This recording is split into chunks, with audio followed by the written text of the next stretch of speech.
I don't like to speak, so I apologize in advance because I'm going to be looking at this paper a lot. For some of you that may be familiar with learning styles, I've tested myself with everyone that's out there, and I come up with 0 on auditory. And I learn by reading and writing. So that's what I've done is I've written down what I want to say. I've been homeschooling, my son tells me 25 years. I had thought it was 23, but 25.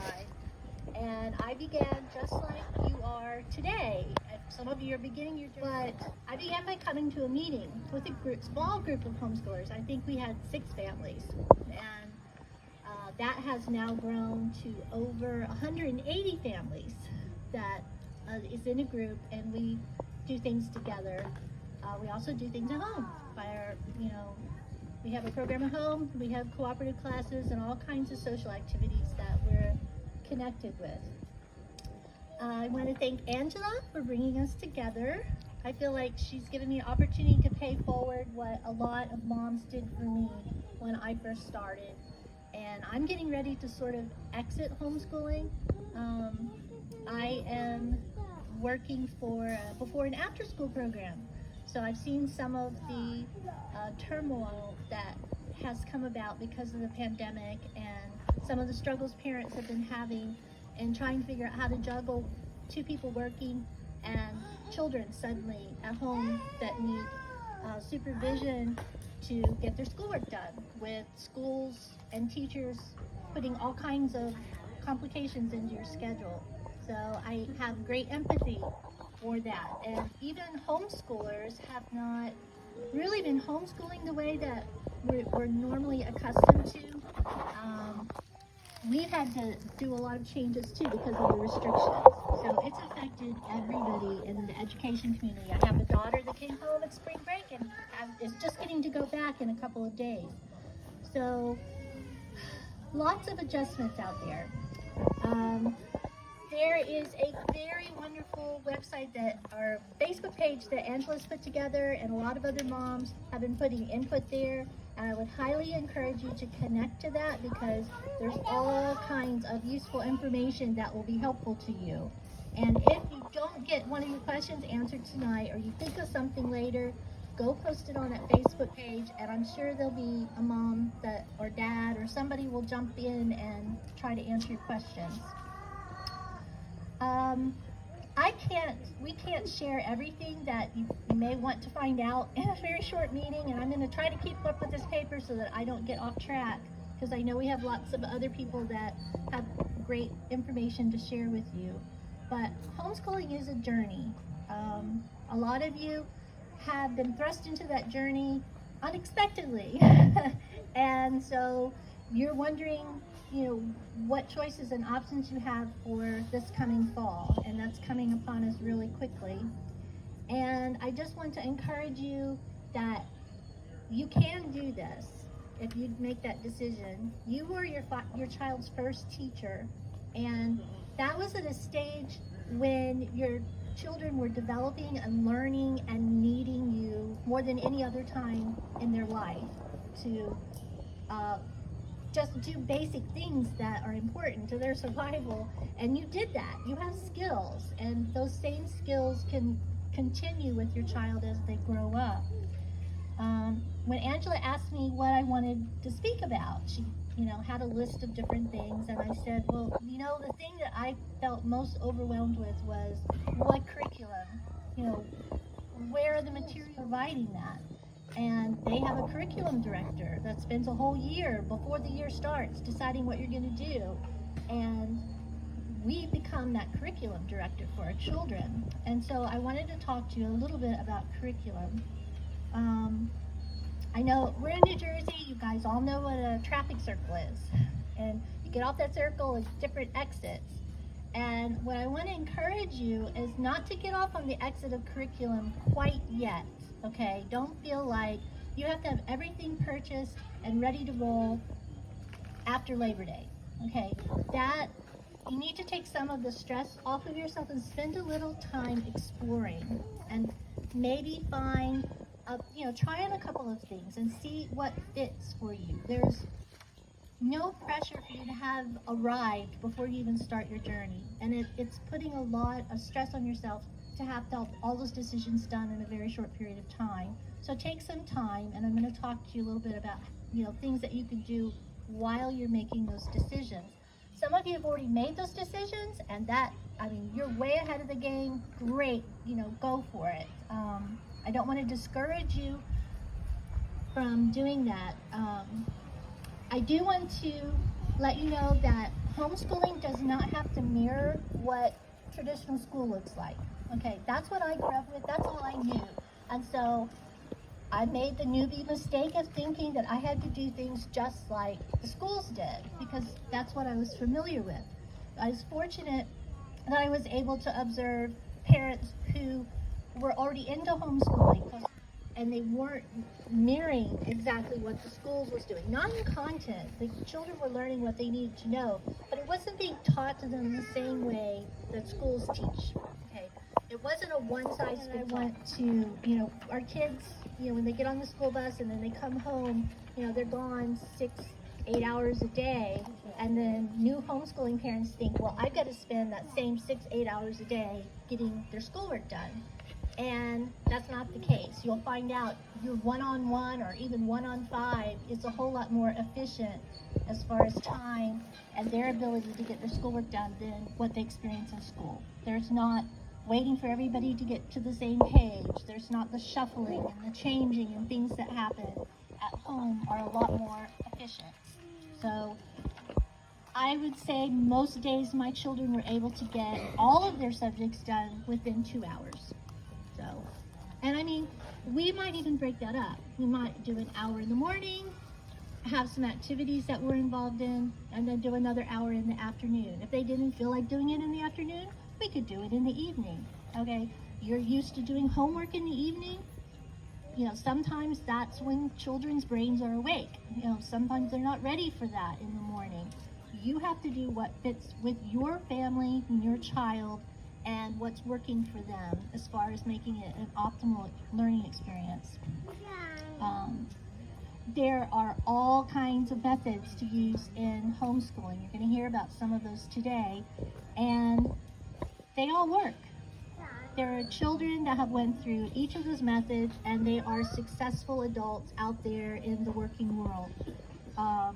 You can pick a method and your child can be ready for college or trade school, or they can be ready for the military or go right into the workforce. Okay? These methods have been around, for most of them, for a while, and they have lasted because they work. So don't be afraid to explore some of them. You'll find something that feels right. There's also nothing wrong with saving money. There's a lot of resources out there that are free, that somebody's built online, or a teacher that's willing to teach a class, volunteer and not charge a fee. If you have a large family and a low budget, you still can manage to do a very rich homeschool program. So don't be intimidated by cost. There are also the other side of that. There's all kinds of tutors, there's all kinds of academies, there's virtual academies, there's cooperative classes that meet one day a week and then you do your homework, the rest of the week. There's all kinds of ways for you to fit homeschooling into your life. Angela has on her Facebook page, I'm going to tell you, go there because there are tutors, that are posting there. There are links to things like free passes to museums. There's library links where all these books are online. Especially right now where a lot of things are still closed and you don't have access to like a public library, you can get these things online while we're waiting for them to open. One of the things I think that was resourceful to me was to join Homeschool Legal Defense, HSLDA. It's really important to support the networks out there that go to bat for us all the time to make sure our rights are protected as parents. It's not just homeschool parents, it's all parents. And this is one of the organizations that's out there on the front edge of protecting parental rights. In addition to that, it was started by homeschool dads. They all happen to be lawyers, and they actually have a college now also that they founded that's comparable to Ivy League schools.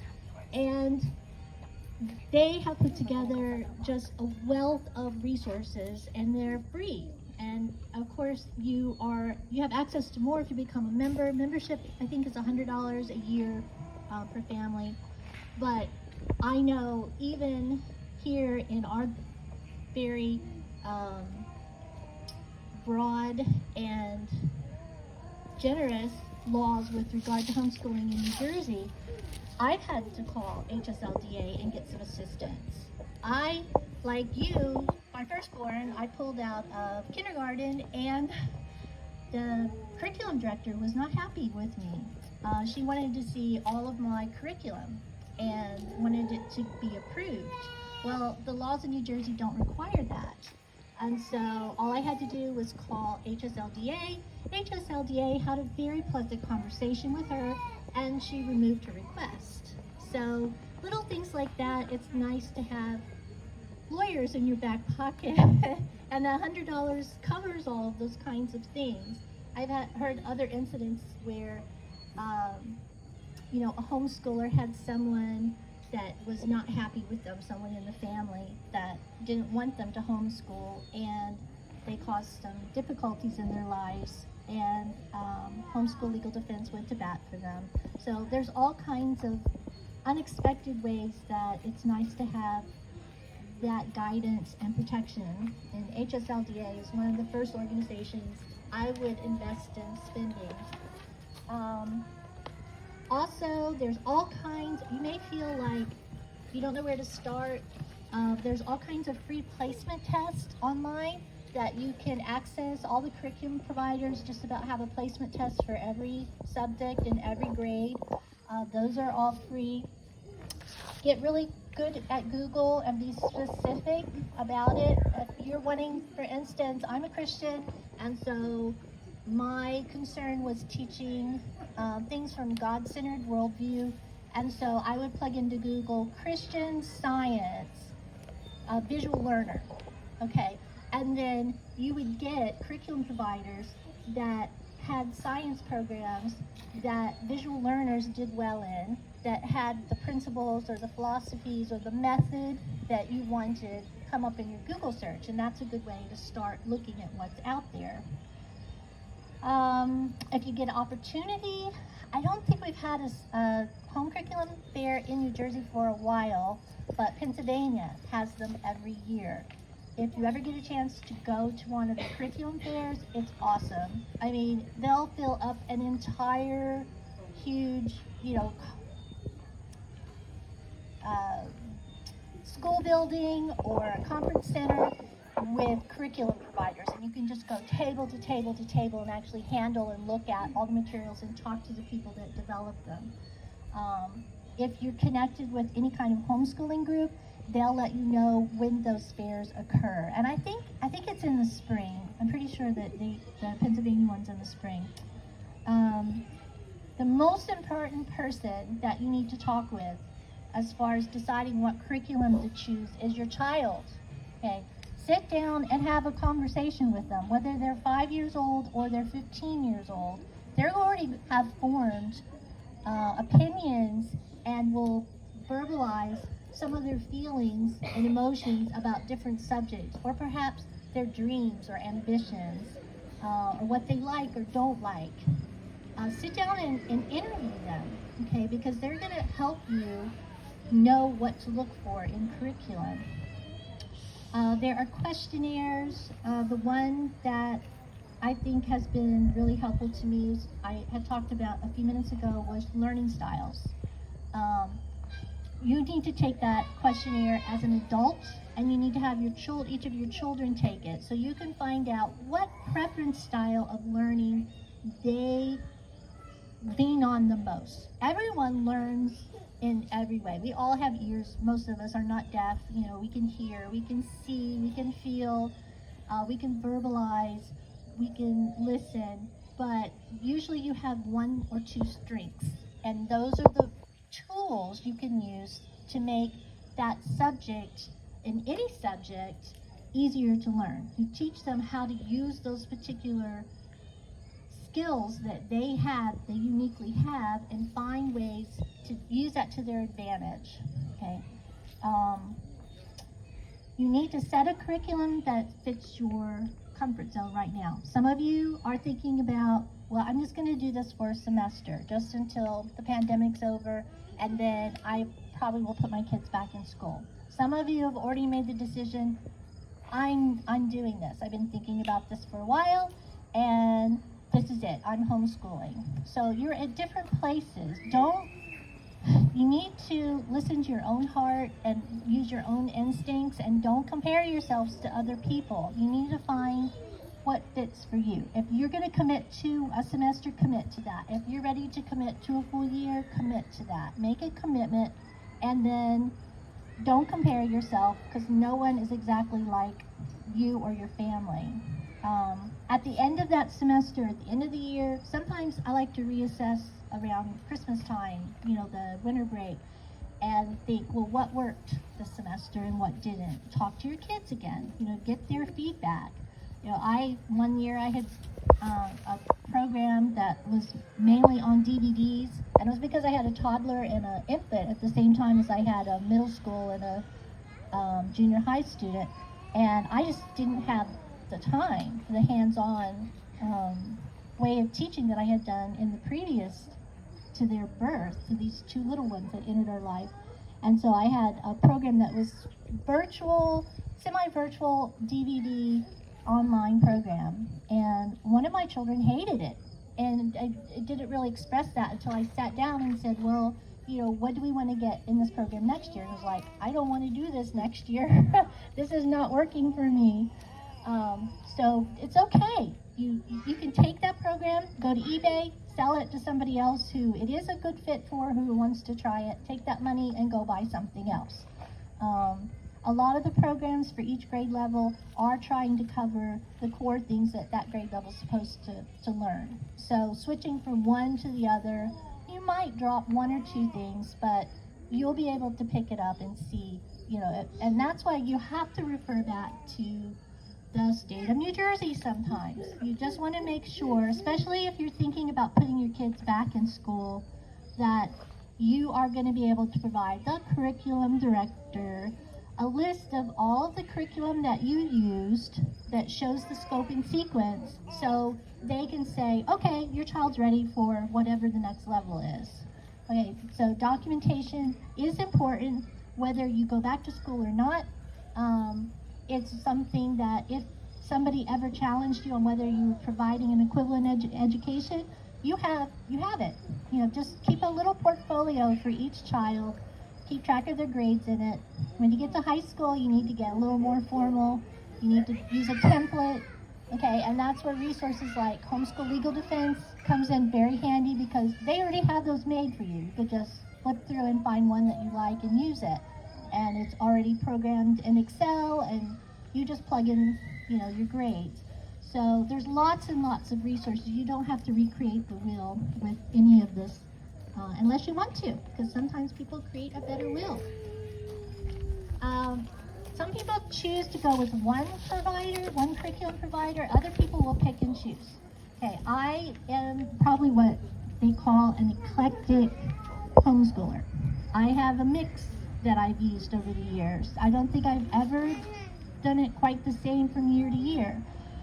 There's just so many wonderful resources out there, and for us it was an adventure to plan the next year. In the summer we would talk about all the particular options and what classes they wanted to sign up for at cooperative and what sports they wanted to be involved in. We came up with a plan, and we would try new things out. And I will tell you that I have 4 kids. I have 2 that have graduated college.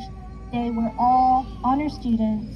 They were all involved as officers in social clubs. They all have had scholarships.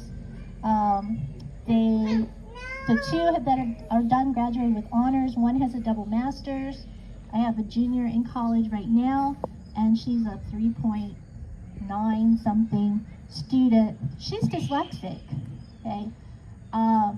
She couldn't read until she was 12, right? And right now she's writing college level. She's amazing. I mean, there's so many different groups in the college, and professors want her on this project or that project or this internship, that she's got her choice of what she wants to pick from to build her learning experience. And she's in the honors college. I mean, she still has a little bit of difficulty spelling some things, but that's what spell check's for and editors are for, which she'll have someday probably working under her. So there are no limitations out there. And I mean, with her, I tried every method to teach her to read that there exists. Every method. And finally, about 12, the light bulbs went off. And her brain started making pathways to be able to read and write. And she gobbled every book that she could get her hands on. So don't give up, okay? And I didn't even tell her she was dyslexic until then. I didn't want her to know. I never had her tested because I didn't want it to become a crutch. I did talk with the pediatrician about it, and he also recognized, but we never went and officially had her tested. I don't say that to say that's what you should do, because there are wonderful resources, and I might do it differently today, because now I found out I could have made it easier on her, because there's a lot of other things that I didn't plug into. So you have to make the right decision for yourself. For me, I just felt like I didn't want her to feel limited, and so that's the approach that I took. The most important thing that I can encourage you today is to foster a love of learning. I can't tell you what the best curriculum is for you. I can't tell you what the best method is for you. I can't tell you what the best homeschool group. I have opinions that was good for me, but they might not be a match for you. So this is a journey of discovery that you're going to take yourselves, and you just need to know that there are wonderful people out there that can give you advice. There are wonderful resources out there, and just have fun finding out, what is the right fit. And don't beat yourself up if something isn't the right fit. Every single homeschooler can tell you about that, because not every child is different. What worked wonderfully for your older child is not going to work at all maybe for your younger child. Center your curriculum on your child. Okay, don't teach to the test. That's something I hear a lot of parents complaining about. You don't have to do that as a homeschooler. Okay, there are tests out there you can plug into if you want to. We have homeschoolers that take the same tests that the schools give, because they want the confidence to know that they've kept their child, on track with whatever the state's requirements are. But when our homeschoolers take those tests, they average way above what the average is of the kids in those schools. So we're doing a good job. Statistically, there are whole books written about evaluating the homeschool movement. And while there are always people that don't do it right in anything, for the most part, homeschooling is actually doing a really good job of educating children. You need to, I think, if I could give another really important piece of advice, connect with a group of homeschoolers. Don't feel like you have to do this alone. Even homeschool moms, that maybe don't go to cooperative, are plugged into other homeschool families. Okay, their kids have friendships with them. There are events like proms that we do. We do beautiful proms every year. I remember when that one over there went to prom. And so it's, there's so many wonderful things out there in the homeschool community for you to plug into. Even if it's just socially, that's a lot. Those experiences are important for your kids. Those friendships, relationships, just like you need friendships, to support you, they need friendships to support them. So look for those opportunities. A good homeschool group is a great place to do that. Your curriculum should provide extracurriculars. We have some really talented moms in our area that teach music. Angela is one of those. That's not a subject most of us can teach. it takes a talent. And I am so blessed that when I had a child that had a passion for music, I could go out and find homeschool moms and dads that were musicians that he could learn from. I had a child whose passion is art, and I had moms and dads who were photographers and artists who went to college for that and had businesses in that, and they were willing to teach our children. So there are clubs, there's social clubs, you can learn fencing, you can learn tennis, you can learn the golf, you can learn basketball. I think the only thing we don't have is football. And I mean, you understand why that probably, the equipment and all of we can't facilitate it. But we do have kids that join the township leagues. So if there's a will, there's a way out there for you to plug your child into whatever they're interested. It doesn't have to be directly to the homeschool group. My other son had an interest in animation for a while. And so we took a course from a gentleman that used to work for Disney. Okay. There is a bunch of people out there who have either retired from teaching or have retired from their businesses, and now they give back by offering courses and tutoring. So anything your child might be interested, chess, science fairs. We've had children go to science fairs, win all the way to the national level, and get full rides to Ivy League schools who were homeschoolers. Okay. We have kids that in high school are working in the colleges with professors as interns in their particular medical interest. Our colleges here are really friendly with homeschooling. So there's so many ways to get your child out into whatever their passion is or exploring to find one. And I'm going to close out and let somebody else talk. I think I've covered pretty much everything. I just want you not to feel stressed. Look for help.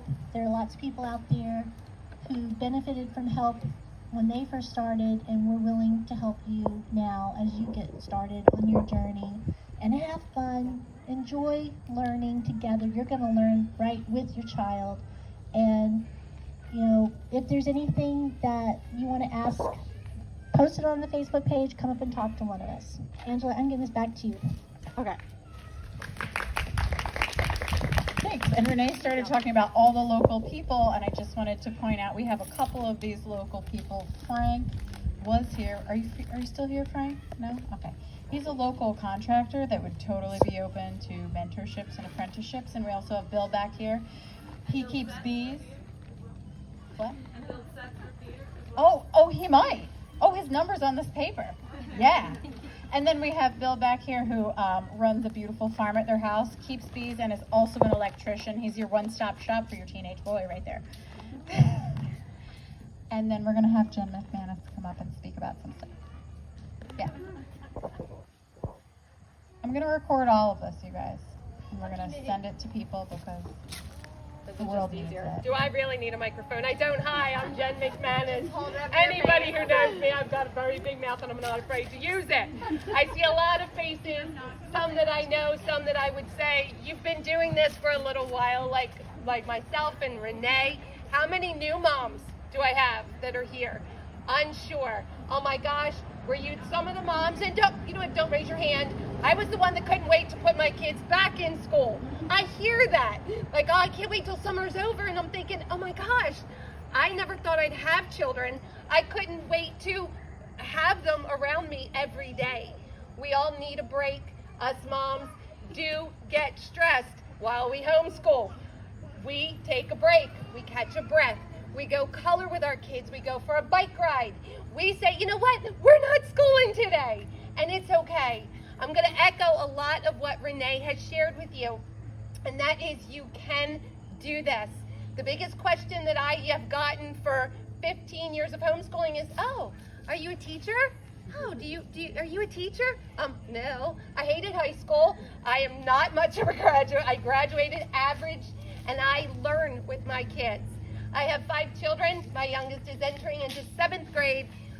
We just graduated our 2nd eldest. Our children are involved in a homeschool orchestra. We have a 16-year-old who has had his own business for 5 years. When we look at our kids, and they are these great little lumps of clay that we have the privilege, I don't want to keep hitting this thing, of helping mold. What is it that we are going to watch them turn into? How can we help them grow? I thought for years it had to look like what we all know. It had to look like what you said. I had to unlearn everything I knew. We had desks. Then when we would school at the table, then we would go back to a desk. And I'm like, oh, and it had to be this hour to this hour. When I took the pressure off of myself, I took the pressure off my kids, and my kids flourished. It is everything that we don't understand that we've been instituted in our public school system, or those that have graduated even from Christian schools. Homeschooling gives us the freedom to raise and teach our kids. That's what I encourage you to look at. Every little one, the way that each of your 4 are different, each of my 5 are uniquely different. They learn different, they think different, they like to argue. We have to separate them different, we have to punish them different. It's no different when it comes to their academics, and it's not something to be afraid of. And that is the biggest encouragement. I told Ange, I'll just be an encouragement. I hated high school, graduated average. I'm learning with my kids. I continue to learn with my kids. I'm not afraid or ashamed. I had to get past it a little bit a couple times, the first child, but I'm not afraid to ask for help and say, oh, this is not my subject. Y'all need to help me. And watch them turn around and say, no, Mom, this is how you do it. Wow. Awesome. Who would ever thought God would allow my child to teach me something I didn't know? But isn't that the way it is with all things, not just academics, that our children are given to us to learn amazing things and to open our eyes as moms and as dads? So I just want to encourage you that if you're stepping into this and people are saying, well, you're not a teacher. Yeah, actually I am. I'm a mom. And I'm going to teach them great things. My kids have learned how to cook. My kids learned how to bake. It's not just math, science, reading, fill in your history. It's life skills. Someone told me when my kids were little, we're raising future adults. Well, of course we are. We all grow up, don't we?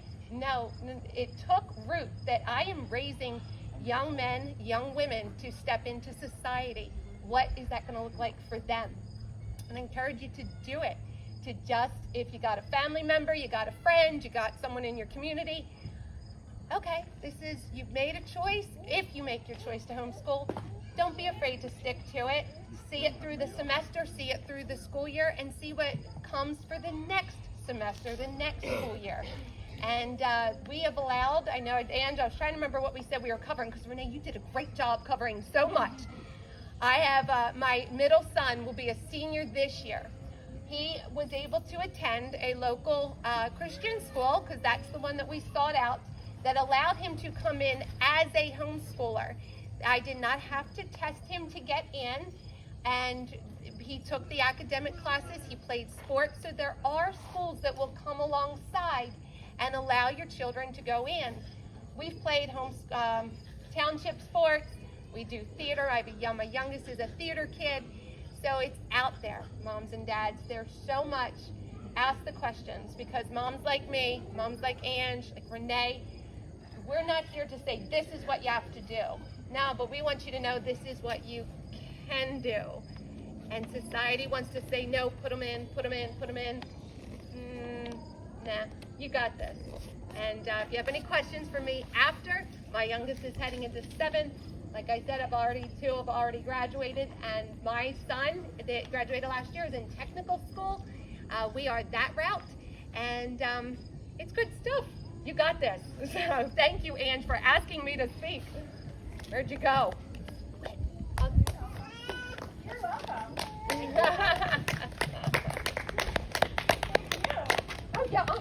Hello everybody, my name's Maria Wallace, and I have my phone because I'm just going to look at my notes to make sure I cover what I want to cover.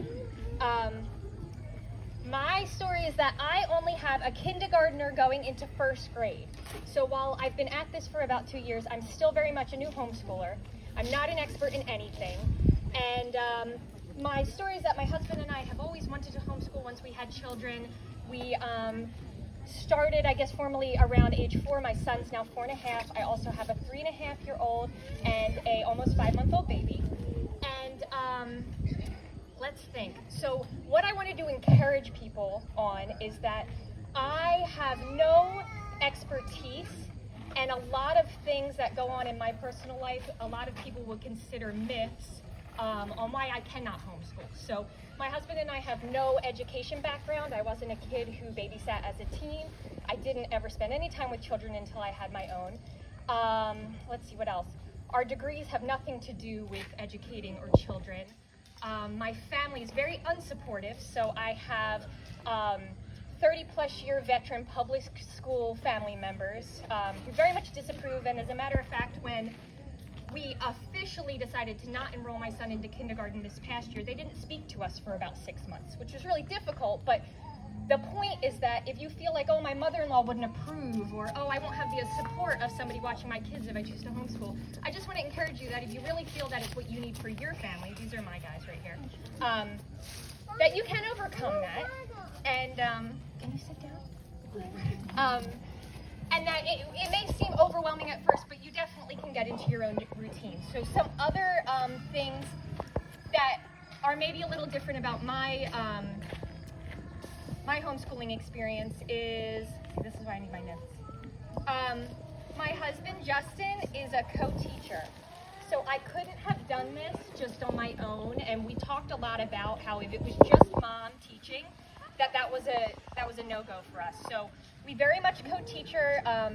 We do all subjects. Now that's not going to work for every family, but I might teach our curriculum we've developed one day, and then the next day he'll teach the same exact thing. It's not necessarily a his subject, my subject thing.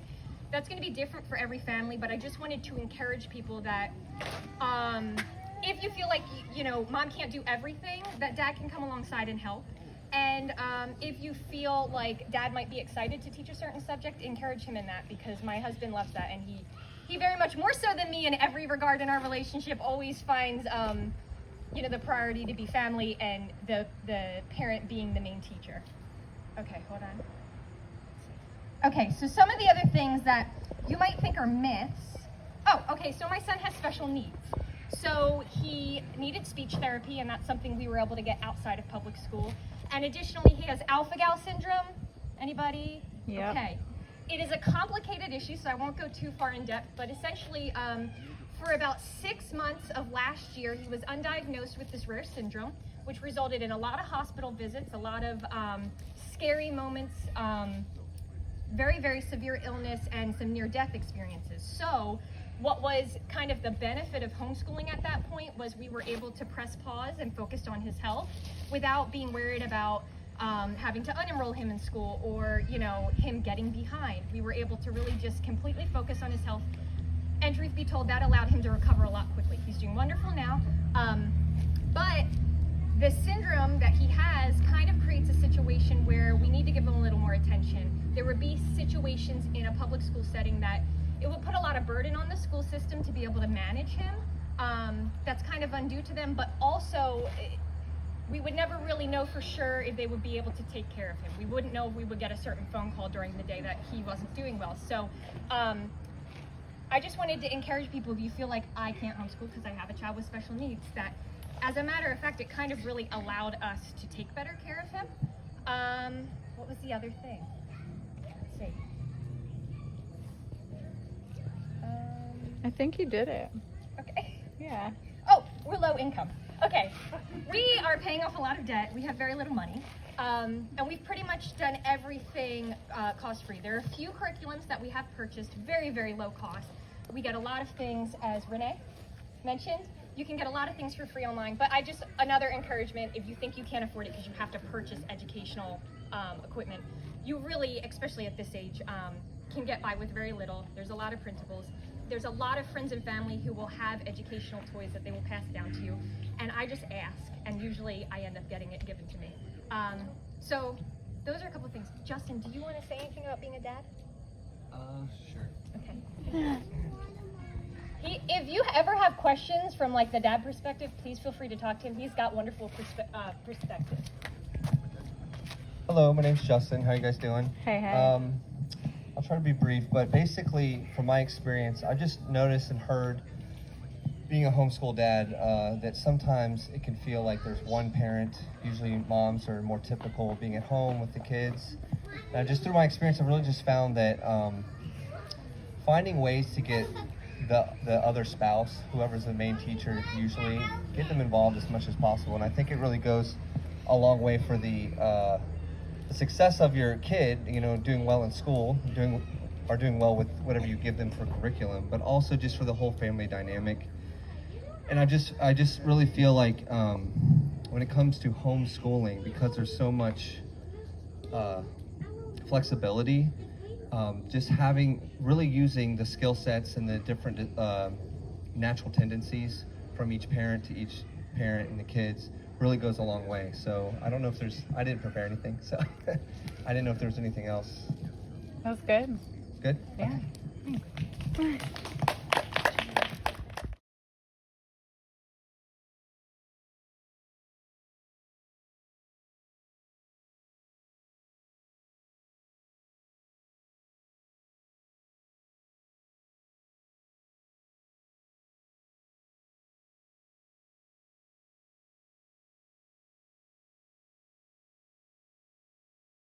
Good evening.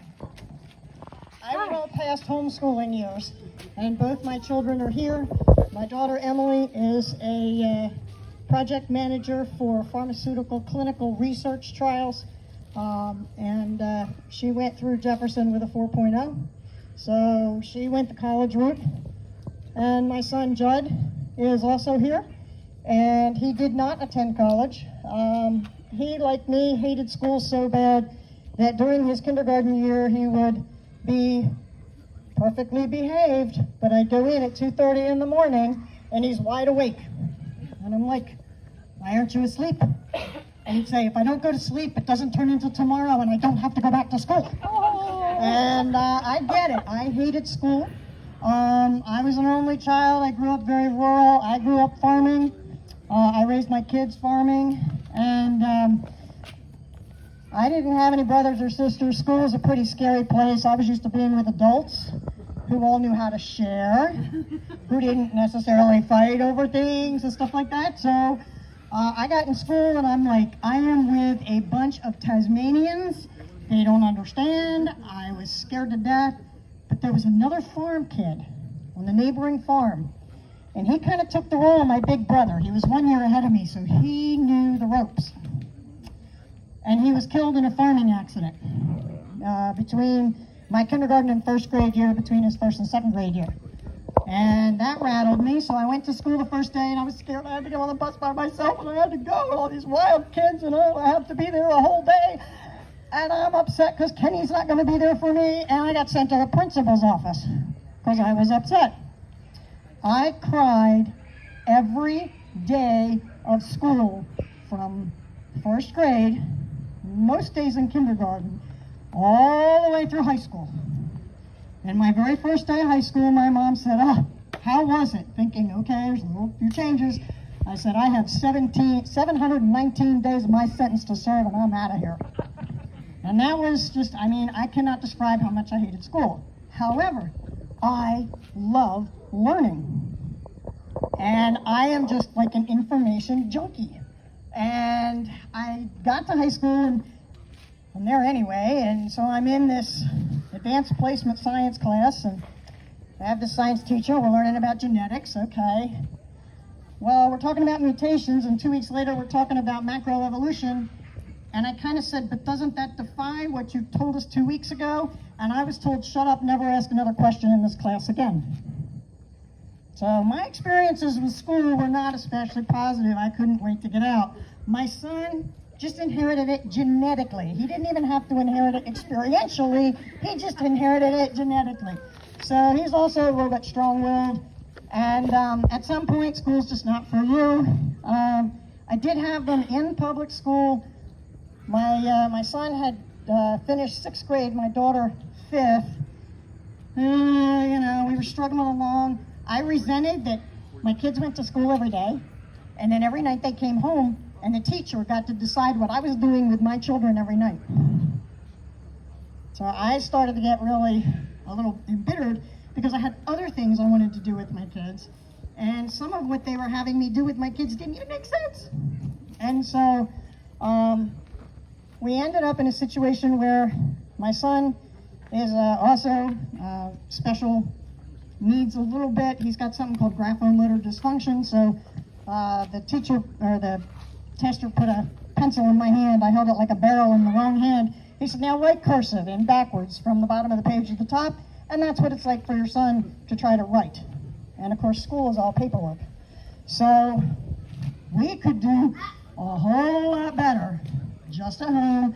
And he's very kinetic and he's very active, and my daughter was active. And I was a little intimidated because they try to scare you that if you try to homeschool, your kid is going to turn out to be some socially awkward, kind of dumb, kind of, fringe of society kind of person or something.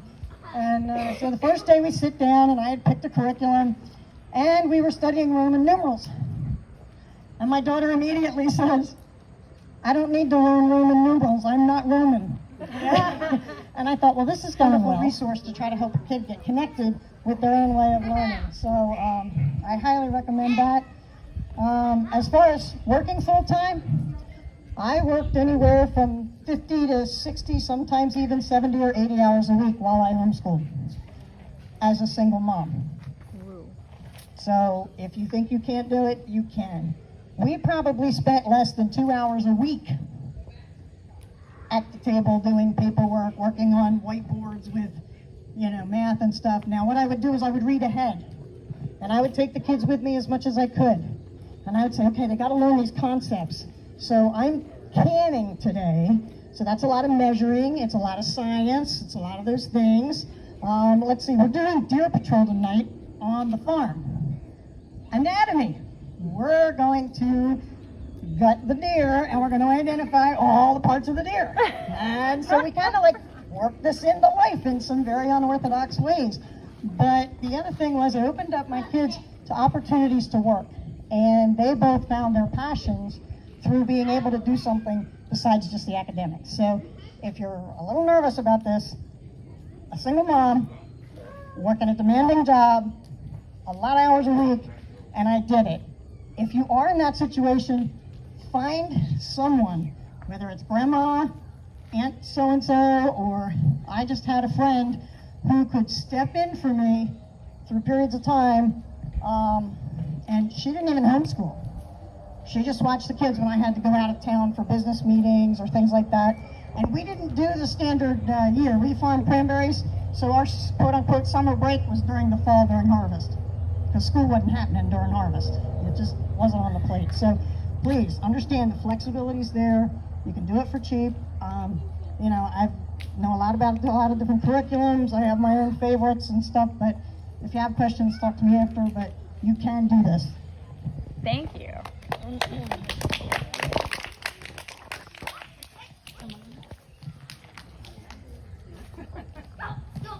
Hi, my name is Rachel Shorter, and I am from East Hampton.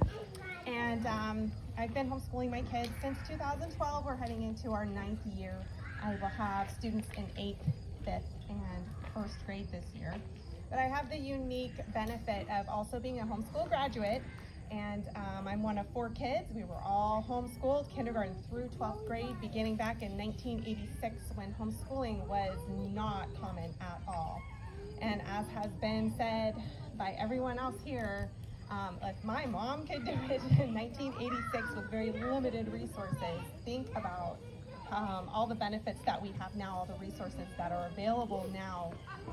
Things have changed so much, it's so much more available to you. If she could do it then, you can do it now. And if I can homeschool my kids, you can too. As someone else said, one question that I do get asked is, am I a teacher? And no, I didn't go to school for education, to get a degree in education. There's lots of curriculum out there, and it's just all laid out for you. And I'm not going to talk about curriculum today. You're getting a lot of information about that, and lot of people are available to answer your questions, and there's just a lot out there. And I know it can seem really overwhelming, but please reach out, and everyone here I know is happy to help you with that. What I'm here to talk about today is actually a little bit of organizational stuff about scheduling out your school year. Do you have to schedule out your year? No, you don't have to. And in the early years when I had one child in kindergarten, I didn't really bother to do that. I chose a curriculum and we just started doing school. We picked a start date and we worked until we were finished. But over the years, as I have added more students and more children to our family, I found that having our year scheduled out has been beneficial to me. It's like having a map, kind of, for the year. And if I was going to drive to California, I could get in my car and start driving west, and I would get there eventually. But I'm the kind of person who doesn't really want to do that. I want to have a map and know how far I can go each day and where I'm going to be in the middle of next week and when can I expect to get where I'm going and what stops do I need to make along the way. So over the years, I've developed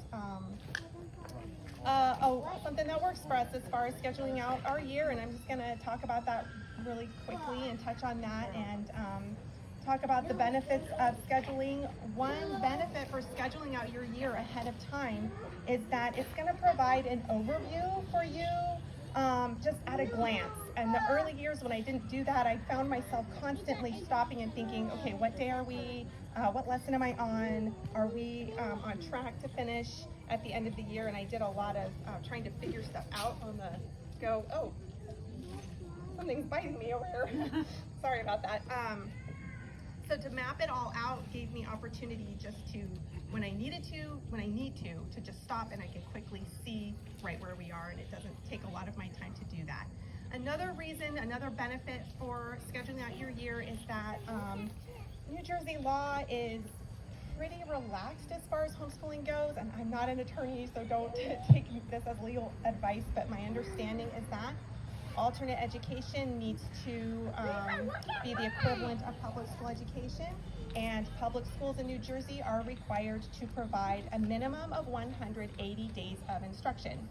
So as homeschoolers, that's probably what we should shoot for, around that, so we can be providing the equivalent of that. And so if you schedule out your year ahead of time, you're going to know that you're in that ballpark range. You're doing approximately what you're supposed to be doing. So 180 days is 36 full weeks, and that seems like a lot of weeks, and certainly that's not something I want to do straight all the way through. So I like to pick a date that I'm going to start. Some families homeschool year-round, and that works for them, and if that works for you, then that's what you should do. If you think that's what you want to do, you should totally do that. I like a summer break. When I was in school, my mom would say that summer breaks were for her, and now as the parent teacher, I totally understand where she was coming from with that. Those summer breaks are for me. I need that time to sort of regroup and plan for the next year. I really enjoy having that break. So 36 full weeks is a bit to incorporate into your school year, and also you want to schedule some time off. Absolutely schedule it in. You don't have to take it when you schedule it, but it's that built-in time that gives you some flexibility. So I schedule in approximately 3 weeks worth of breaks over the year. For us, I schedule that over Thanksgiving, Christmas and New Year's holiday, and then a week for spring break as well. So 36 weeks of education, of instruction, and 3 weeks of breaks. That brings us to 39. And I like to have a little more for some flex room, because you know there are going to be those days when you have to take kids to a dentist appointment, or grandma comes to town, you just want to take a few days off, or those weeks in February where we have like 70-degree days. We don't take snow days, we take nice days off, so that we work on the yucky weather days, and then when it's nice, we have the flexibility to go to the zoo in the middle of February if we want to do that. And so that's a benefit of scheduling out your year. It's just going to give you opportunity. You're going to look at that and kind of plan out. But remember, be flexible. You don't have to stick to it. I'm not a type A personality, so it's kind of easy for me to kind of go with the flow, but I know some people are, and it's harder to be flexible. Show yourself some grace, especially if you're starting out. Be flexible. There are going to be days when everybody is having a hard time. And it's okay to say, you know what, we're done. And we're just done for today, and we're gonna pick it up tomorrow, take some time off. And so you wanna know that you can do that. So from around Labor Day, the beginning of September through the end of May is approximately 39, 40 weeks. I like to schedule my year in chunks. You can divide it up in half into 2 semesters, into 3 semesters. I like quarters. I just feel like that works for us. I divide my year up into 4 quarters, and I just write down the dates of each quarter, and I have a little spreadsheet or a little template that I worked up, but I used to just jot it down in a notebook. And then I schedule in, you know, the breaks that we're going to take, just are there holidays that fall in here, and account for that. Then I use a template that I made up, and I have one with me. If you're interested in looking at that, come find me afterwards, and I'd be happy to show it to you. I'd even be happy to send you a copy if you want it. But there are all kinds of ways to schedule out your year. You can use a planner, you can use an app, you can use a spreadsheet on your computer. There's just lots of flexibility there. Or like I said, just write it down in a notebook somewhere where you're gonna find it. And write down the dates that you're planning, when approximately you'd like to take some breaks. So when it comes to scheduling out the quarters, then I will look at my curriculum. And I do use kind of traditional homeschool curriculum. I'm one of the eclectic parents who picks and chooses, and I feel like that's one of the huge benefits of homeschooling. I can tailor our curriculum to my children's needs. But what I use typically has lessons, or there's numbers of pages, or there are levels, or however that works out. So I look at every subject and calculate how much it needs to be covered over the course of our school year, and then I divide that into quarters, and I write that down, so that at a glance, at the end of every quarter, I can look quickly and see, here's where we are, here's where I was hoping we would be. Do we need to make any adjustments? Do I need to ease up on them? I'm pushing them too hard, or do we need to kind of pick up the pace a little bit? Or maybe I don't care. Go, we're behind, whatever. It doesn't matter. I don't care about spelling. So I will write that down. Remember that when you are calculating how much you need to accomplish per period with your curriculum, make sure that you are looking at all the aspects of curriculum. One publisher that I use has 170 lessons per year, and that's everything. That is instruction. Those are review days. Those are test days. It's all included in that. But other curriculum that I use, like SACS and math, doesn't. They have 120 lessons, but then they also have like a dozen investigations, they're called. They're a little different. Oh, and then there are 23 tests that I need to account for. Well, if I just break up and schedule just the lessons without taking into account the other stuff, and then realize later, oh, that's like 35 days worth of stuff. 35 days is 7 weeks. That's a lot to have to try to fit in somewhere. So that's another reason why it's helpful to really sit down and look at your curriculum and figure out where you need to be at what time. When it comes down to the day-to-day scheduling stuff, well, let me back up just a little bit. Anyway, the quarterly, I like to write it down, and then at the end of every quarter, that gives me a set date to just look over it and see where we are. I also do record grades, and I'm going to touch on that in a minute. And that also gives me an opportunity to average out quarterly grades for each kid and just jot that down. And they like to see that. Some kids don't like to see that, and that's okay. If you have a child who struggles with knowing what their grades are, if they have a hard time, if they get less than 100%, then just don't show them. It's okay. Just don't tell them what it is, and just encourage them that they're doing really well and they're learning what they need to learn. When it comes to the day-to-day scheduling, there are a couple different ways you can do that if that's your goal. You can sit down at the beginning of the month and schedule out the whole month, and I've done that. Excuse me. What I found for me was that if at the beginning of the month something threw a wrench into our plans, and then I felt like, oh, the rest of my month is off, or I need to adjust for the whole rest of the month, I had a hard time with that. So I switched over to a weekly schedule. There are lots of templates online. Again, you can use a planner. I brought a copy of what I like to use for my younger grade students. And at the beginning of the week, I sit down and write down what they need to do every single day in every subject. You can do it like that if you want to. My older student, who's going to be entering 8th grade, We do a little differently where I write down just what she needs to accomplish for the week. And then she jots down every day what she did that day. And that gives her a semblance of control over what she's doing. If she wants to do all of her spelling for the week in one day, okay, that's on you, girl. Go for it. Do what you want to do there, as long as it's all done at the end of the week. But I find that doing a weekly schedule gives me opportunity at the end of the week to make those changes that need to be made. Inevitably, somebody didn't do something. And so I can just roll that over into the next week if necessary. As far as scheduling out your days, that is something that's real personal to your family and to you and how you want to do that. You might have someone who does great in the morning and their brain is fresh. And you might have another student who just is kind of just not really all there first thing in the morning, and they are really bright and alert after lunch. And so those are the things that you're going to have to feel out for yourself.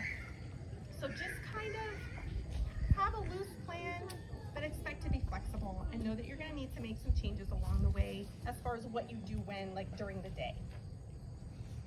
Now, excuse me. As far as grading your students' work, you can choose to grade or not. That's up to you if you want to do that. I like to do it because it gives me an overview, like I said, at a glance. I can look over their daily grades and see how they're doing over the course of a week or a month or the quarter. I do use the tests provided in the curriculum. That helps me assess where they are. My fourth grader last year wanted to do fewer math problems, and I said, okay, we'll give it a try. I assigned her like half of her problems in her lessons, and the very next test she took, her test score just tanked. And that told me she wasn't retaining what she'd been learning because she wasn't practicing it enough. And I said, I'm sorry, we gotta go back, you need to do all your problems. And so we went back to doing it the way we were before, and the next test she took, it was back up because she just needed that extra. And so that's what testing will do for you as the teacher, to be able to just assess where your kids are.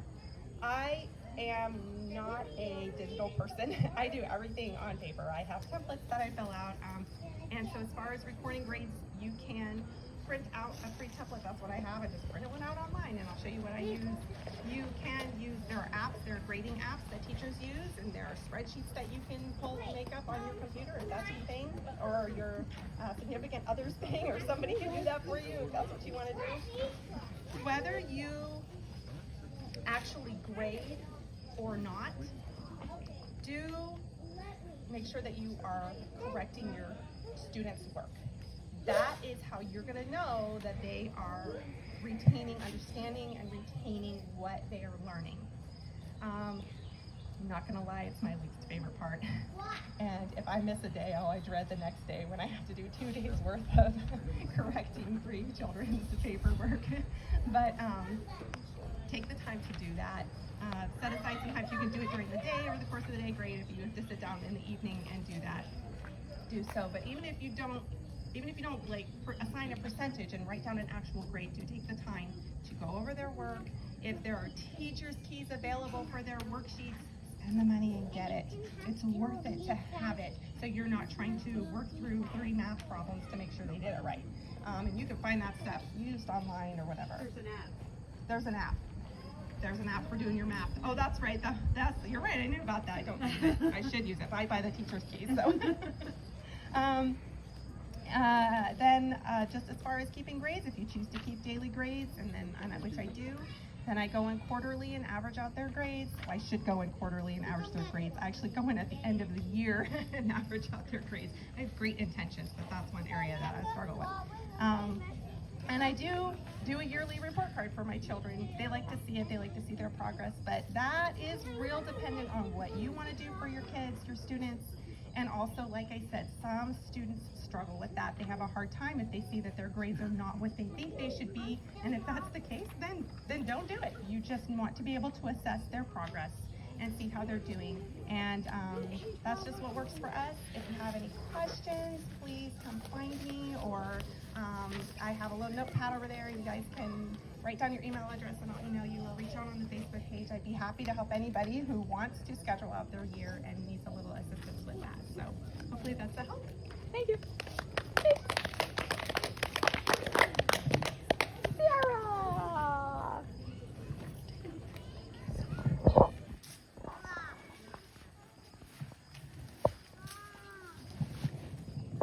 Hello, I'm Sarah Wagner. I guess I'm going to kind of talk about the other pieces. I'll briefly share how I ended up homeschooling, because maybe some of you are in that same situation. Grew up around homeschoolers, and my husband and I both did, and he always said, we're never homeschooling, we are never homeschooling. Yeah, thanks. We were never going to homeschool. We both worked full-time, our children went to private kindergarten, private preschool, that was our life. Then I started to think in the back of my head, something's not working when they went to public school. And my daughter went in first grade. And my husband and I continued to talk, and he continued to say, no, it's not us, it's not happening, that is not us. And then just, there were a series of events that I say was all God. He came home one day when she was in second grade, and I had resigned to this was our life. He came home one day and said, all right, this is it. It was May. And he said, all right, this is it. Do what you got to do. Next year, kids are coming home. And I just thought, oh no. 180, everything changed. So I did work for a little bit with both of them home, because they were first grade and third grade. My parents were retired. We did school in the evenings. It worked out. Over time, my work faded away, and now I'm home full time, and we now added a 2.5-year-old to the mix. So things have changed. But just, if you are kind of like, you can't believe I'm in this situation, this is never what I intended, this wasn't the path we were on, just to encourage you that it happens, and you'll be okay. My one regret is, when we started third grade, I don't think I detoxed us enough. I guess that's the word. They've heard other people say it. You can't necessarily jump in and just kind of pick up where you were. I thought that we were just going to continue as if everything was the same for her, and she wanted a desk, and she wanted the school routine and all that stuff, and it didn't actually work. And it was about halfway through the year when we realized none of this is working, throw out all the curriculum, and we then kind of just chilled for a little bit, and she ended up having to do school all summer after third grade, so she was on track for fourth grade. But definitely I encourage everyone, there's no rush. We're in New Jersey, and currently nobody's checking in on us on a regular basis. So if you're not going to finish math by the end of the year, it doesn't really matter. As long as you know you're benchmarking your kid and that they're close to where they need to be, so you don't have a ton of catch-up, don't stress. And don't stress your kid out, especially if you're transitioning from public school. You really need to give yourself and your kids some time, because it's not just an issue of now we're doing school at home. I call it a whole life change and a family change. And although my husband does not want to teach, and the one day I made him teach, he convinced my daughter horses have 3 legs, not 4. He sealed the deal that I would never again make him teach. So we are a one-teacher family. But it's still a lifestyle thing. Like if I need to go to a doctor's appointment, he's going to have to take half a day off work. It's just the agreement we have, and we make it work. If I want to take a vacation based around a field trip, he makes it work. So I just wanted to share that. On the way here, it hit me that, sometimes when we choose to homeschool, it's a difficult situation. It's not always that dream picture, where someone's like, oh, my kid's in pre-K, and we have this amazing day baking together, and, and then we start kindergarten, and we read all day, and they're just learning amazingly. It's not always easy, and that's okay. You just keep going day by day, and you'll be fine. So the other thing, actually, this is kind of what I did when I started. I contacted everyone I knew who homeschooled. I was like, I'm baking, bring your books, let's go. So I actually have a bunch of books in my car, kind of a little of everything, if anyone's interested, because I'm the kind of person I want to see the book. I need to know like the pictures, the size of the font, all that stuff, if my kids will like it. So I have books if people are interested. But the other thing I did was I connected to co-ops, and it's a really big part for my family. We chose 2 co-ops. We meet at one, which is an all-day thing from 9 to 3, once a week, for 12 weeks each semester. That's our core academics. It's a classical co-op, so we do a lot of memory work, a lot of literature, and history is our spine. So it's a 4-year history cycle, and each year everything we do is based on the cycle of the history period that we're in. So the literature the kids are reading, and the music they're learning, or the book, what else? Everything we do. They learn games, music, everything based on that time period. And that's an all-day co-op. And as a co-op, every mom participates. So different co-ops have different rules on how you can participate. Some co-ops, you just have to be there, and maybe you can go work on the nursery and watch babies. Other co-ops say you have to teach one of the subject classes. So you kind of have to feel out a co-op and see what fits for your family as well.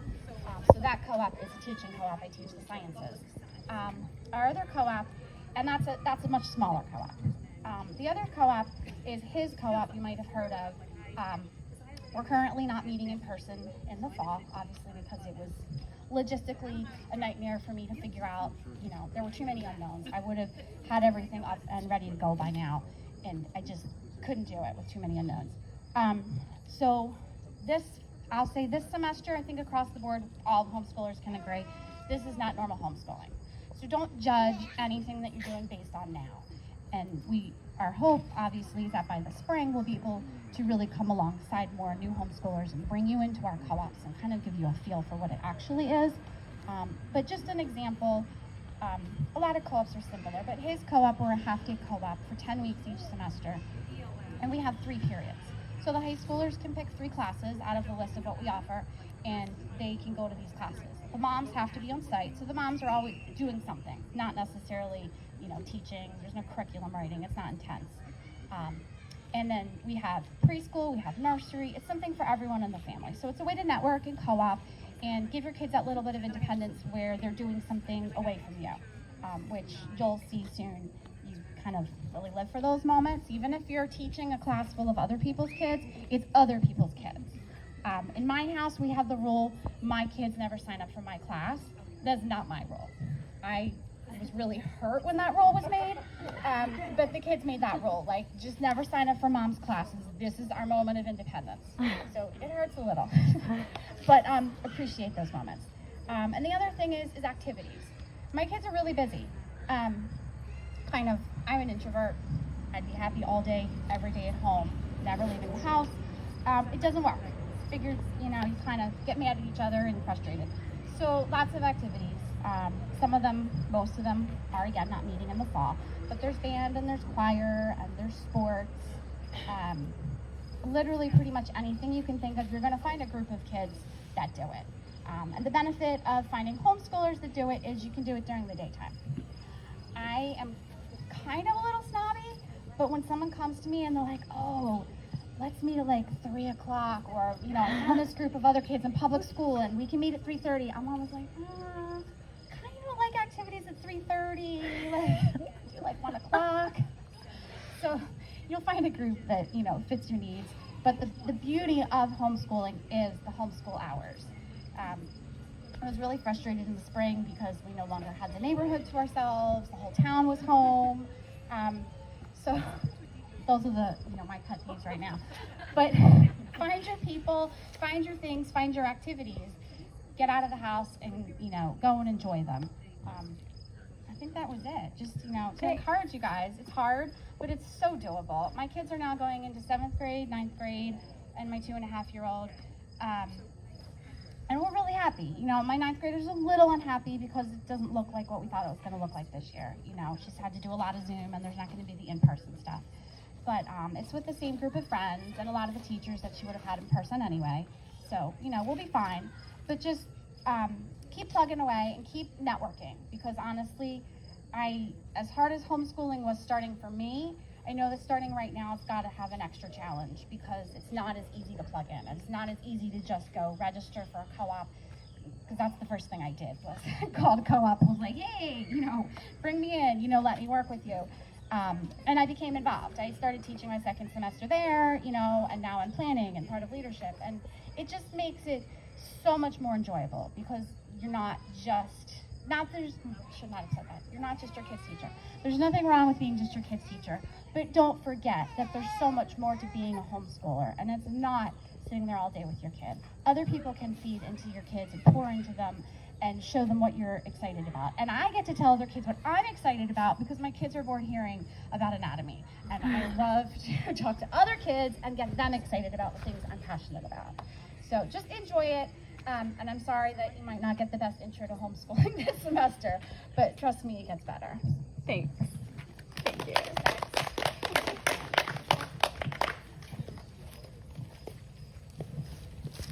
Hi.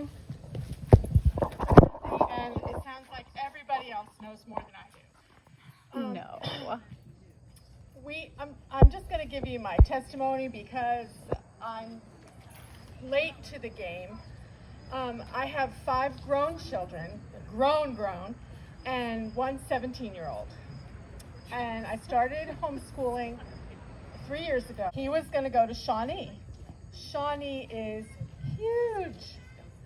All those kids that he didn't know. So he started to think, well, Isaiah's homeschooled. Maybe we should homeschool. Lissa was homeschooled. Maybe we should homeschool.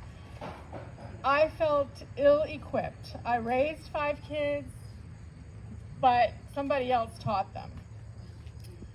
Backtrack a little, and something happened when he was in those middle school years called PARC. And I became an activist. Like, nope, my son is not going to do this. So they already knew me. I was a little bit of a troublemaker. He opted out, not opt in New Jersey, but he did not take the test for those years. He was going to high school. We looked at BCIT. We looked at homeschooling. I talked to Renee. I was nervous. I talked to Donna. I said, I can't do this, and they assured me that I could, and they're in co-op, so I said, that's what I'm doing. If they can do it in co-op, I should be able to do it in co-op. We signed up for co-op. It was a wonderful experience. There were wonderful people there. Let me backtrack again. Pulling him out of school. I waited until probably 2 weeks before school started. Probably not the best thing to do. But I was on my way past Shawnee. I said, let me do this now. So I pulled in, I went to the office, and I said, hey, I'm here to pull my son out of school. They were thrilled. Okay, here, fill out this paper, and then the guidance counselor wants to talk to you. So I filled out the paper, and I go into the office. Why are you doing this? I don't feel like my son will thrive here.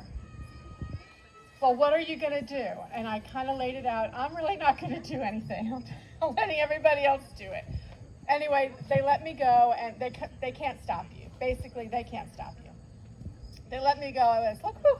They also gave me the paper of the classes that he would have been taking, which was immensely helpful because I had some guidelines. This is what New Jersey expects of me. So we started co-op. He took a wonderful class for English, The Lord of the Rings. Who wouldn't want to study The Lord of the Rings for English? He took Renee's food science class, and I actually forgot what else, but he had fun. He was meeting kids who were like him. He made friends. He played soccer. For homeschool soccer, an entirely different world than township soccer. When somebody gets hurt, they pray for the kid. Both teams got together and prayed for my son when he hurt his arm. I was bowled over. But he gets exercise, he takes piano, he takes guitar, he's a well-rounded kid. Midway into our first year at co-op, I was approached to help teach a psychology class. So I have a little bit of a background, and it was a co-teaching experience. I had Isaiah in my class. I had 3 McManus children. Love your kids so much. They are amazing. And that's another thing. You get to teach kids, and you get to love your students. It's so much fun. Anyway, co-op ended up not being the be-all, end-all for us. Not their fault. It was the way my son learns, the way I don't teach. So we went a different route. We stopped going to co-op, and we enrolled, not in this school, but in an online high school. I don't have to do anything except nag him. Did you do school today? Where are you? Did you get this done? Show me. I don't have to teach a blessed thing. All we have to do is write a check, and we don't even have to do that. It's an automatic debit. So, excuse me. It's the best thing ever. So not only you can do this, but you don't have to do this. Somebody else can do it and do it just fine. It's an accredited school that he's going to. They have 2 choices. You can do regular general high school diploma, or you can do the college track. He can take a test 2 times. he is so motivated that if he doesn't get a high A, he takes it again. That's learning. What's That the is name? learning right there, because if you take a test twice, you learn that material twice. And he's learning things that he otherwise would not have learned. I did have something else, but I'm not very well prepared today. You're wonderful. I guess that's really it. Oh, he's 17. I might have mentioned that. He has a car, a license, and a girlfriend. So we trade. Did you do school? Okay. You can go out. You didn't finish that lesson? And he's motivated to finish in January, which will be 6 months before he has to finish because he should be a senior. Another thing with that kind of schooling, he's really not anything. He's in the program. So when people hear that we're homeschooling, they say, oh, well, what year are you in? And we say, oh, he's going to be a senior, but he's whatever. They're just these classes, you take them and you graduate. So that's it's been a godsend to me. This online high school is perfect, but it might not be for everyone. Yes, ma'am. What is the name of the program? That we do, I didn't want to advertise. We do James Madison Online High School. And oddly enough, it's not through James Madison University, it's through Ashworth College. But it's fully accredited, it's in Georgia. We plan on, if the world is normal, going to Georgia and he can walk with his class, which I don't know how many kids that is, but I think it'll be fun. That's all I have. You can do it. You can do it. No matter if you think you can or you can't, you can do it. And the schedule is awesome. I am not like all these awesome parents who have schedules and do so many hours. I don't do anything.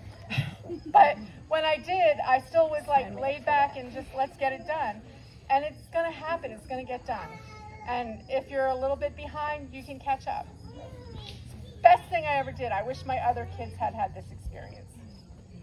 Thank you. Is there a next? Yes.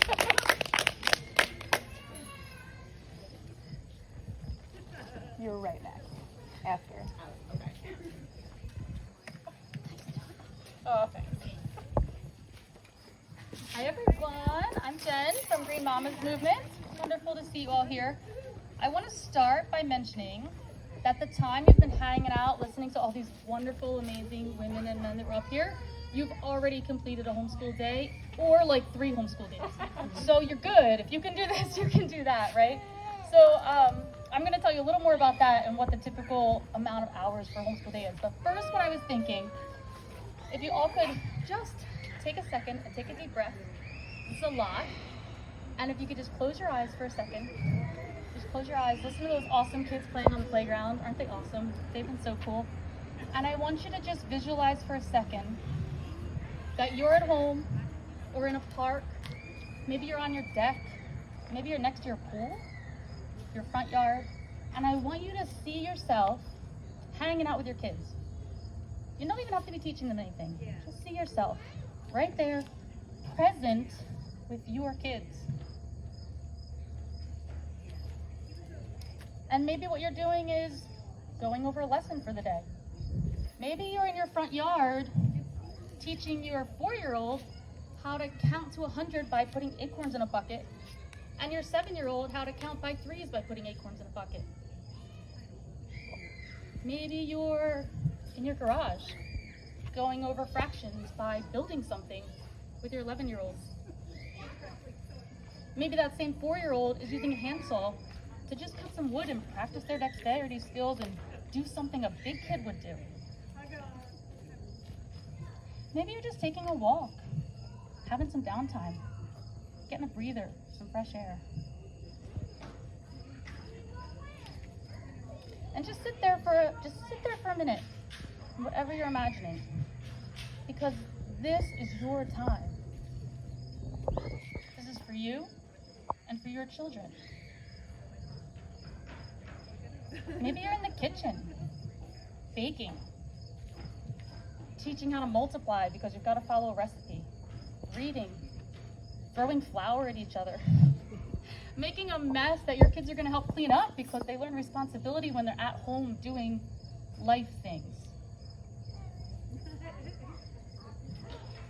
Just take another deep breath. And if you'll play along with another moment for me, just say, I can do this. Go ahead.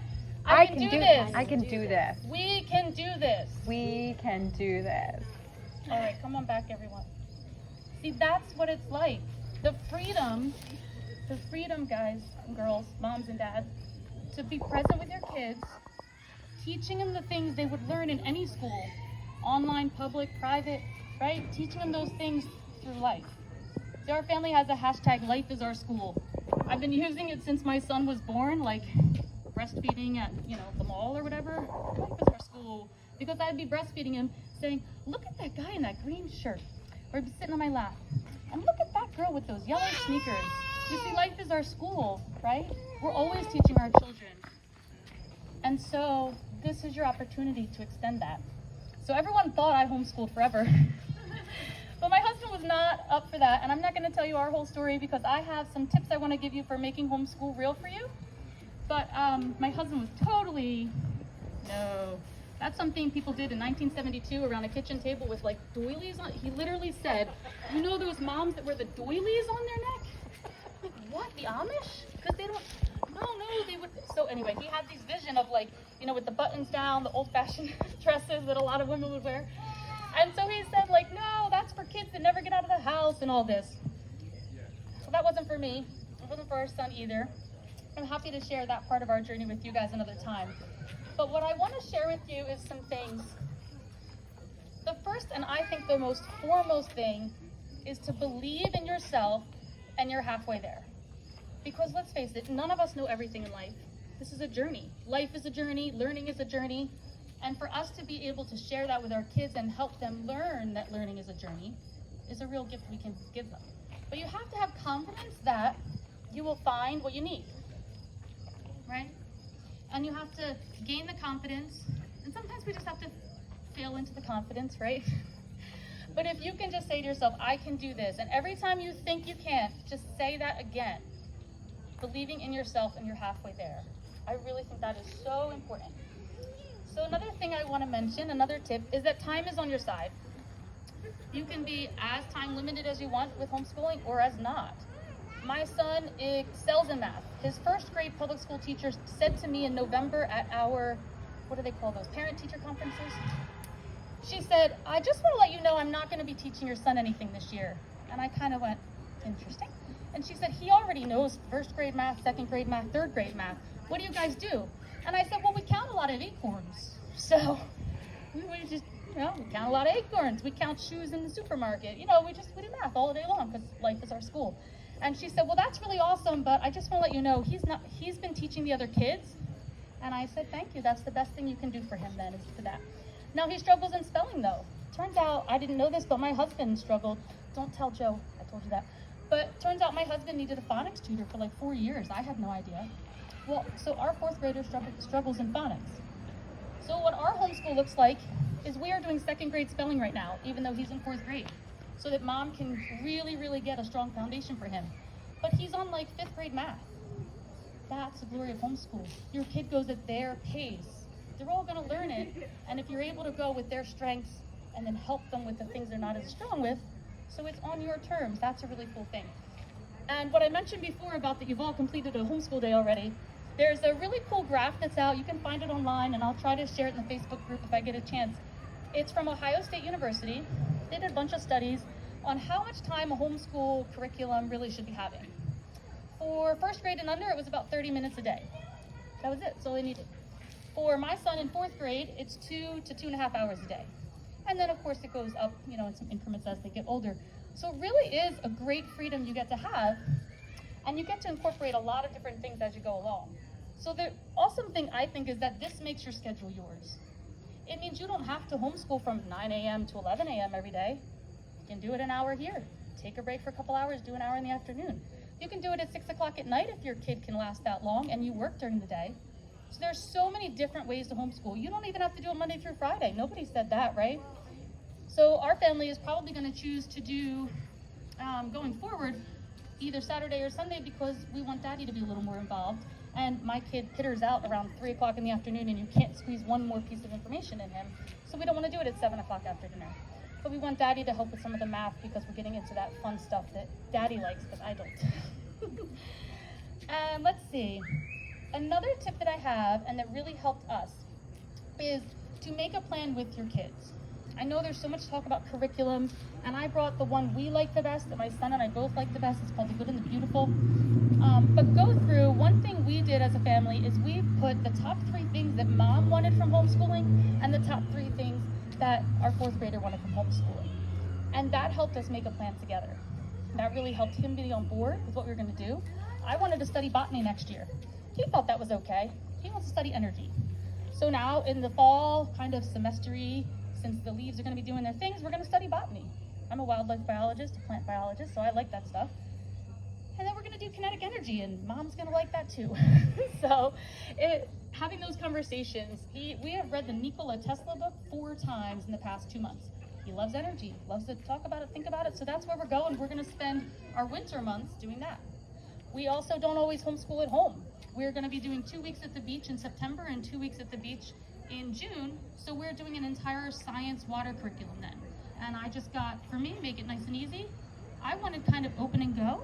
That's easier for me. I have a 4-year-old who's almost 4-year-old, extremely active. Like I can't, my husband said, I'm saving you from yourself, don't homeschool, the little one's too active. And, but we found ways. I have like entire little shelf of homeschool stuff that he gets to do only when we're homeschooling. And I also found a curriculum that is very good about telling you what to do with the big kids and then what to do them independent while you do with the little kids. And a lot of the curriculums do that. They know that you're homeschooling more than one age, which is really great. So that's a big tip I have, is that plan it with your kids. And another tip I have is if you have a question, there's probably already an answer. People have been homeschooling for centuries, right? It's kind of the original thing. And especially in New Jersey, as so many of the other moms have said, we don't have a lot of laws regulating things that are going to kind of bog you down with paperwork. I have a friend in Texas, every quarter she has to hand in a binder with like every T crossed and every I dotted of what they did, when they did it, how they did it, what grade, all, and I'm like, whoa. We thought about moving to Alabama. The regulations for homeschooling were so bad, I was like, cross it right off the list. Let's stay in Jersey a few more years. It's so easy here. So, you know, like for us, with keeping track of the curriculum, we just write it in our books. I just write the date we completed it. The curriculum we chose has assessments in it, makes it nice and easy. There's no grades. There's just, you went through the assessment or you got one wrong. Let's try again next time. Let's go over the information first. So that makes it nice and easy. But what everyone has said about having a community, that's one of the things. You know, I know a lot of people use Google, but a better search engine is DuckDuckGo, and that will give you more information that is hard to find in other places. And there are so many moms and dads that have been doing this for so long. If it's not working, what do we do if it's not working? Oh my gosh, we spent $1,200 on a curriculum and it's not working. I think you said it best. eBay is great, right? Just pass it along. So change it up. Find what does work. There are different learning styles. I love the advice you gave about doing the learning a learning style. If it's not working, try to have the flexibility to just switch it up and see what does work. And I think that goes right along with what we were saying, that each child learns at their own pace. So again, have the flexibility to let them go at their pace, and in the end, everyone will be so much better for it. Another tip that I have is there are too many resources. Girls, there are too many resources. Too many. Get off the internet. It sounds crazy. There are too many resources. I started looking at curriculums a while back, like 2 years ago, because I wanted to homeschool. My husband wasn't on board yet. And I thought, let me be ready, because eventually he's going to be ready. Let me be ready. Oh my gosh. One was like, if you didn't start in kindergarten, there was no way you could catch up in 2nd grade, because they wanted your kid to already know how to sew and tap dance, I don't know, all these things. Others were like $1 gazillion. Others were online. Others were this, others were, oh my goodness. And I had to just stop. But even co-ops and all of the extracurricular activities you can do, when your schedule opens up, guess what else opens up? Opportunities. So again, going back to your child, what's important to them? Apparently my kid wants to learn to horseback ride and play guitar. I didn't really know that. I mean, I guess I did, but he used to do karate and baseball. He's not into that anymore. I would have been booking him for karate and baseball again this fall. Well, if we were allowed to go to those two things. So continuing to have that conversation. And we've been doing that almost weekly. What's working, what's not? What's your top two things you love? Top 2 things we need to work on. So just constantly having that conversation with them, because this is so much their journey that you're leading. Let's see.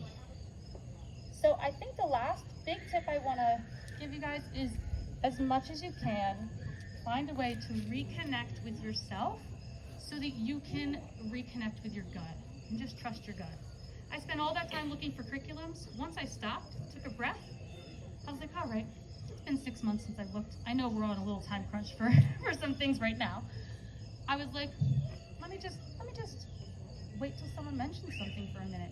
Let me put the feelers out there and start talking to people again and not Google anymore. And all of a sudden, a friend was in my house and said, you know, I do this one with my kindergartner, they go to the Beautiful. I said, oh, what's that like? Oh, it's all about connecting kids to nature. I said, whoa, that's up my alley. And it's been the most amazing. Now, what did I do? I spent another month and a half looking at the Good and Beautiful. Guess what I bought? Every single book they offer, because I loved it. So I should have just gone with my gut, right? So these are some of the things, and you can mill around and look at some of the stuff everyone has. One of the other resources that we use, we've been using it for about 5 years now, and we love it in our family. We have a mindfulness wall, because even when my kid was in public school, it was important to me to teach him those core values that he's, in my opinion, wasn't going to be getting there. And mindfulness and learning how to problem solve and things like this are big importance to me. So it's called Big Life Journal, and they have a podcast called Big Life Kids. And I have a few samples. One of them here. This is on our growth mindset wall. How to teach problem solving to children. The cool thing is, a lot of it, they tell you what to do. You don't have to know in advance. You just have to know what you want to teach to your kid. And it says, step 1, what am I feeling? What's the problem? What are the solutions?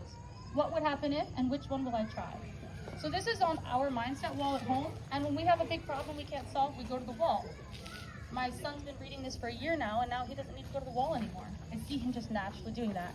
We loved it so much that as the Cub Scout leader, we did it as one of our things in Cub Scouts, so we could pass it along, and I have my son teach it. So it's really cool. So Big Life Journal, we love those resources. So I have a table for the Green Mamas Movement. It has the Good and Beautiful on there, everything that we have for our level going into 4th grade, and a couple for my 3-year-old that I got just for fun for him to do. And if you have any questions, just give me a holler. Thank you, everybody.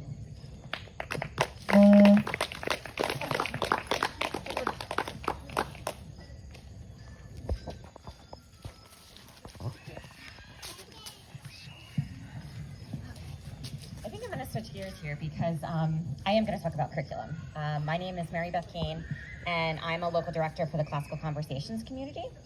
To give you a little background for myself, I have 4 children. David is 12, JT is 10, Adori Grace is 7, and Nathaniel is 4. If you had asked me 5 years ago if I was ever going to homeschool my children, it would have been a resounding no. So God changed my heart, obviously, because I'm now going into my 4th year, and I'm directing this community, which he was definitely has a sense of humor with. We were looking for a Christian education, and we were going to all the private schools, and I just couldn't stomach the cost of a private school because I didn't love it. And I said, I'm not going to lay down this money for a private school if I don't love it. And then I went to an information meeting for Classical Conversations, and it was like, God's like, this is what you're going to do. So we've been doing it ever since. And what's funny is I am a certified teacher.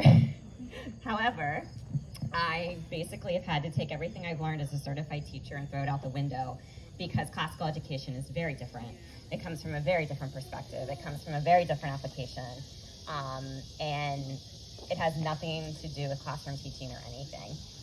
It fits our family. It is something that we do every year, but it is something that you can modify as needed. You can do some of it, you can do all of it. You can take what you like, get rid of what you don't like.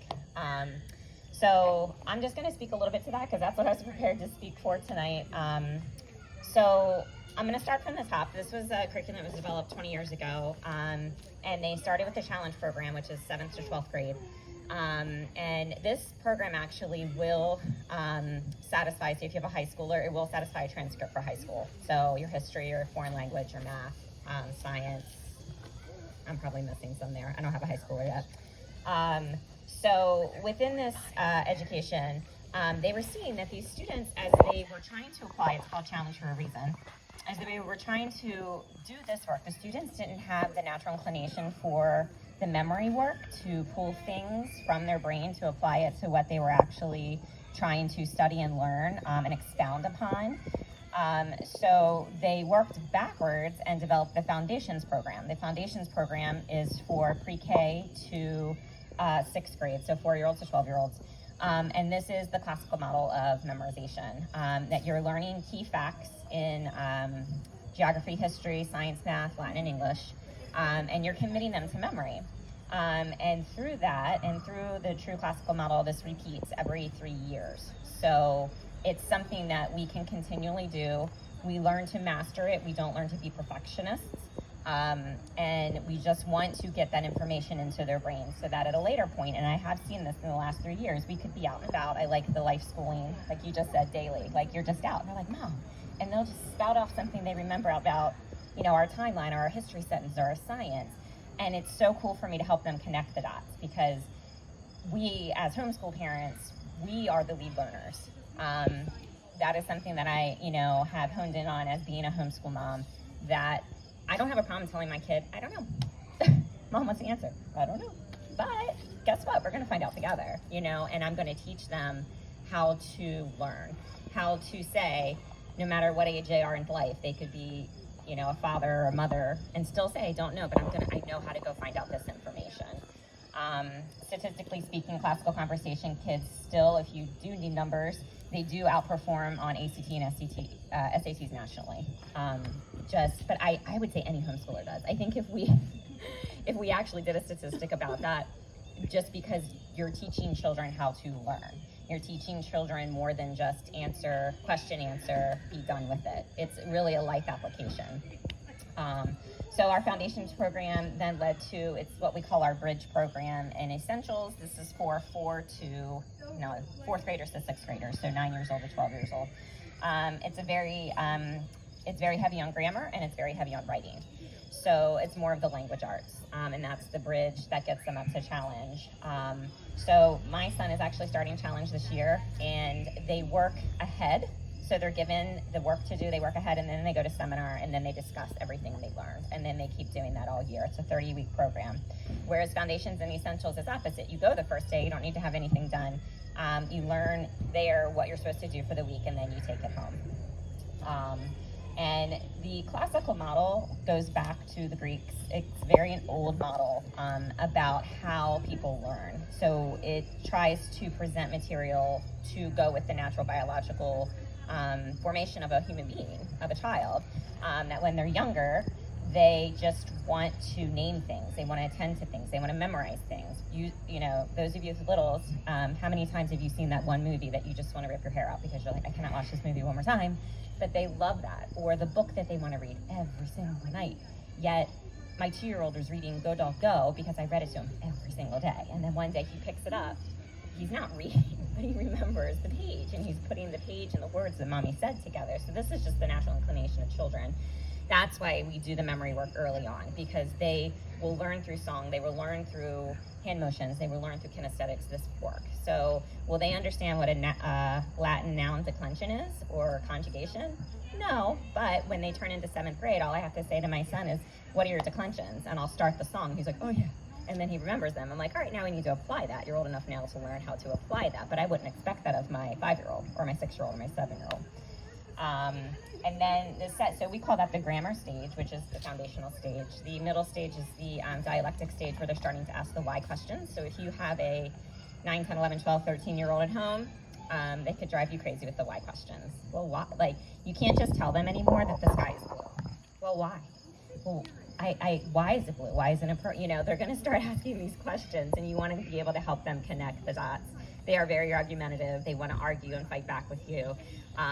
But again, you want to give them the tools, which I tell my children, to do it logically. Well, let's think about this. If you're going to argue with me, you can't argue with me just to argue. We're going to have a logical conversation about this, and we're going to talk about things, and we're going to lay it out. And then through high school with the classical program, they teach more so through speech, through presentations, through conversation, classical conversations, that's where they get the name, the different subjects, so that you're able to look at something and there may not be a right or wrong, or maybe there is right or wrong, but you're learning how to look at both sides and make an educational discussion with it. So it's really setting them up for life, I feel. This is why we chose the program. So we have been, like I said, we're going into our 4th year. It is something I love. It's very hard to explain what classical education is until you do it and until you see the benefits of it. And I do have to stick with my classical moms where they say, what is it they always tell me? Trust the process. So, and again, I could apply that to all homeschool moms, right? Trust the process. Trust that you're doing the best for your child. I do believe that God gave you that child. That is your child. He did not choose that child for anybody else. And trust the process that He's giving you to rear them, to educate them, because I don't think, Lord, we would ever not be successful in that. And I agree with other homeschool moms where, you know, we do take breaks. There was one year I was like, we didn't get all this done, and I was kind of freaking out. And I'm like, oh yeah, we have next year. And that's great. And we can do it again and again and again, and it just comes together. And I'm also learning, because I'm very type A and I want things done, but to enjoy the time to step back and do things together.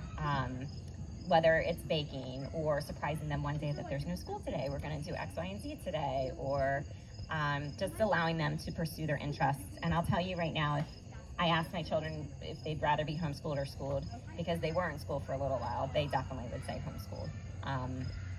They see the benefit of it. I think they see the joy in it, and I do think they really own their education at a very young age, and that's what I'm trying to instill in them, that eventually this becomes an ownership of your education.